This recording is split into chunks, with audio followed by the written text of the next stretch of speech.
Quand on regarde des séries comiques à la télévision, c'est toujours les mêmes rires qu'on entend.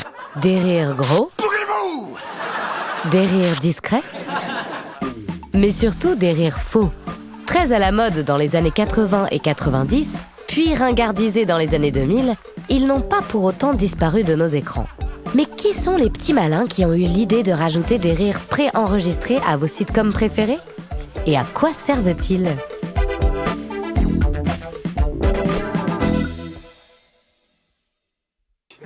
Les sitcoms, parfois c'est drôle, parfois non, mais dans les deux cas, les faux rires sont là, omniprésents.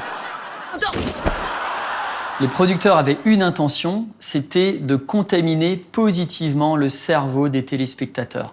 Entre guillemets, les prendre psychiquement par la main pour les amener à mieux comprendre ou à mieux accepter ou à mieux digérer telle ou telle blague. Et donc à rentrer encore plus facilement, finalement, dans l'histoire fictive.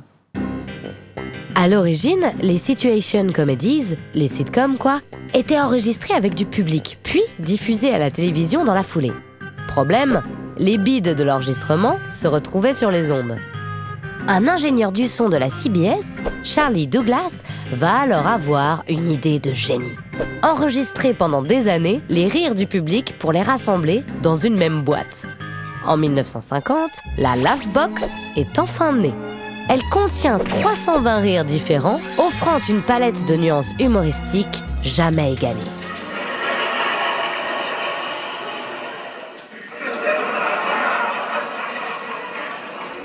Et c'est en septembre 1950 que la Laughbox est utilisée pour la première fois.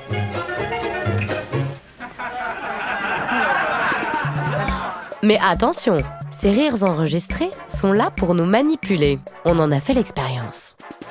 Sarah, notre cobaye du jour, qui est en train de regarder sa série préférée. So how is this for a big double date tonight? Oh my God. Dans le cerveau, vous allez avoir une structure qu'on appelle l'amygdale qui va s'activer et une autre structure qu'on appelle le cortex prémoteur et qui vont venir contracter les muscles du visage. Quand on entend un rire, il y a un phénomène inconscient qui se produit. C'est un phénomène d'accommodation. Il suffit d'entendre un rire pour qu'inconsciemment, on va imiter ce rire-là. Et donc, tout simplement pour ne pas être rejeté.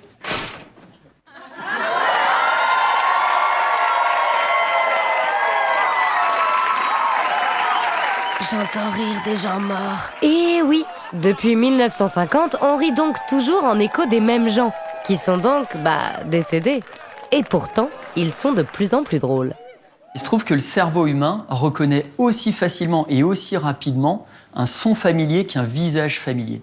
C'est pourquoi, en fait, lorsqu'on a des boîtes à rire, on va utiliser à chaque fois les mêmes sonorités, tout simplement pour habituer le cerveau. Et donc, il réagira encore plus rapidement. Totally. C'est là, sûrement, le secret de la longévité de l'invention de Charlie Douglas, consacré 42 ans plus tard, en 1992, par un Emmy Award. Il était temps. Mais la Laughbox commence déjà à décliner. Et au début des années 2000, des séries totalement révolutionnaires préfèrent se passer de la Laughbox, mettant fin au diktat du rire imposé.